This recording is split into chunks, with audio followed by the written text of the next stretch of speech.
বেশ কিছুদিন ধরে সামাজিক যোগাযোগ মাধ্যমে ছড়ানো হচ্ছে ভয়ঙ্কর এক প্রতারণা। ডক্টর মোহাম্মদ ইউনূসের ছবি এবং ভিডিও ব্যবহার করে তৈরি করা হচ্ছে ডিপ ফেক ভিডিও। এক ভিডিওতে দেখা যায় তিনি নাকি একটি জুয়া অ্যাপের প্রশংসা করছেন। এটি পুরোপুরি ভুয়া। ভিডিওটি এআই দিয়ে তৈরি, কণ্ঠস্বরও রোবোটিক। মূল ফুটেজটি নেওয়া হয়েছে আল জাজিরার একটি সাক্ষাৎকার থেকে, যেখানে এমন কিছুই তিনি বলেননি। অপরদিকে ভারতের বিভিন্ন রাজনৈতিক ব্যক্তিত্ব ও হিন্দুত্ববাদী সোশ্যাল মিডিয়া রবীন্দ্রনাথ ঠাকুরের পুরনো বাড়িতে শাহজাদপুরে ঘটে যাওয়া ভাঙচুরের ঘটনা ভুলভাবে ধর্মীয় হামলা হিসেবে উপস্থাপন করেছে।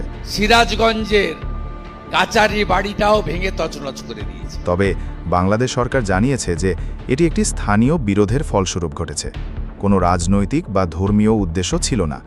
এটি ছিল একটি ব্যক্তিগত সংঘর্ষ। সঠিক তথ্য যাচাই করুন, গুজব সম্পর্কে সতর্ক থাকুন।